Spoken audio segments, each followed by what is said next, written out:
আজকের এই ভিডিওটা সর্বোচ্চ পরিমাণ শেয়ার করবেন, কারণ এই তথ্যগুলো বিশ্বজুড়ে মুসলিমদের জানা দরকার। আর বর্তমানে যুদ্ধের দুইটা ধরন আছে, তবে আমাদের ইরানের পক্ষ থেকে যে ঘোষণা আসছে, এই ঘোষণাবার্তা আমি মনে করি প্রত্যেকটা মুসলিমের দায়িত্ব, যারা বাংলা ভাষাভাষী আছেন, এটা শেয়ার করা আপনার একটা দায়িত্ব। কেন? কারণ এটা রিউমার মার্কেটে ছড়াই গেছে যে ইরান মার্কিন যুক্তরাষ্ট্রের কাছে নমনীয়তা পোষণ করছে।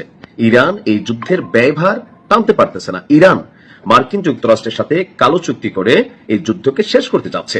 মার্কিন যুক্তরাষ্ট্রের প্রেসিডেন্ট ডোনাল্ড ট্রাম্প থেকে শুরু করে প্রতিরক্ষা মন্ত্রী পিট হ্যাগসেট থেকে শুরু করে ইউরোপীয় ইউনিয়নের রাষ্ট্রগুলো, তাদের গণমাধ্যমগুলো, তাদের মিডিয়াগুলো একই ন্যারেটিভ মাঠের মধ্যে তৈরি করার চেষ্টা করতেছে। এতে হয় কি, সাধারণ জনগণের মধ্যে একটা ভুল বোঝাবুঝি হয়। যারা যুদ্ধের জন্য শাহাদাত বরণ করেছেন, যে সকল পরিবার অথবা যারা এই যুদ্ধের জন্য নিজের জীবন উৎসর্গ করতে চান, তাদের যে মোরাল একটা ফিলিংস সেখানে ধাক্কা পড়ে যায়। এখন আসল ঘটনা কি আসছে? আমরা দেখতেছিলাম যে আমেরিকা বলতেছে যুদ্ধ শেষ পর্যায়ে চলে আসছে, যুদ্ধ সেটেলমেন্ট হয়ে গেছে। কিন্তু ইরান কি বলতেছে?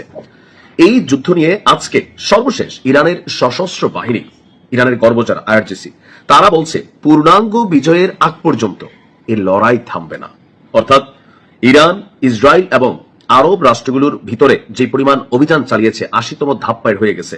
এখন এত সকল অভিযানের পর এই মুহূর্তে আমেরিকার সাথে কোন রকম সেটেলমেন্ট, কোন মতো নেগোসিয়েশন, কোন কূটনৈতিক ইস্যু এগুলো মানবে না। তারা যদি মানে ফতে আদায় করা পর্যন্ত, অর্থাৎ পূর্ণাঙ্গ বিজয় আদায় করা পর্যন্ত। আজকে ইরানের সশস্ত্র বাহিনীর শীর্ষ কমান্ডার যিনি আছেন, তিনি আপনার এই বক্তব্য দিচ্ছেন। খবর হচ্ছে আল জাজিরা। আর ইরানের রাষ্ট্রীয় টেলিভিশনে প্রচার করা এক ভিডিও চিত্রে দেশটির সামরিক বাহিনীর যে অ্যাকশন টিম খাতামাল আম্বিয়া সেন্ট্রাল হেডকোয়ার্টার্সের কর্মকর্তা আলী আব্দুল্লাহি, তিনি আপনার এই ঘোষণা দিয়েছেন। তিনি বলছেন, ইরানের অখণ্ডতা রক্ষায় দেশটির শক্তিশালী সশস্ত্র বাহিনী গর্বিত, বিজয়ী এবং অবিচল। পূর্ণাঙ্গ বিজয় অর্জিত না হওয়া পর্যন্ত এই পথ চলা অব্যাহত থাকবে। এই জেনারেল পূর্ণ বিজয় বলতে আসলে কেমন কথা বুঝাইছেন, এটা নিয়ে একটা অস্পষ্টতা অনেকের মধ্যে রয়েছে।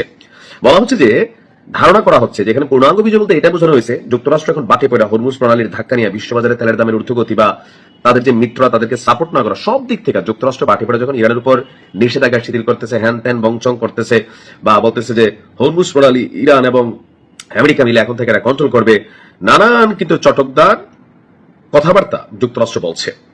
অনেক দিকে আবার ধমক টমক দিচ্ছে। তো ধারণা করা হচ্ছে যে যুক্তরাষ্ট্রের সঙ্গে সম্ভাব্য কোনো আলোচনায় কোন রকম ছাড় না দেওয়ার ব্যাপারে সতর্ক বার্তা দিতেই ইরানের সামরিক বাহিনী এমন বক্তব্য দিয়েছে। অর্থাৎ মার্কিন যুক্তরাষ্ট্রের যুদ্ধ থেকে পিছিয়ে উঠতে গেলে অনেক কিছু দাবি করবে। তো সেই দাবির ম্যাক্সিমামে হতে পারে পারমাণবিক সক্ষমতা হ্রাস করা,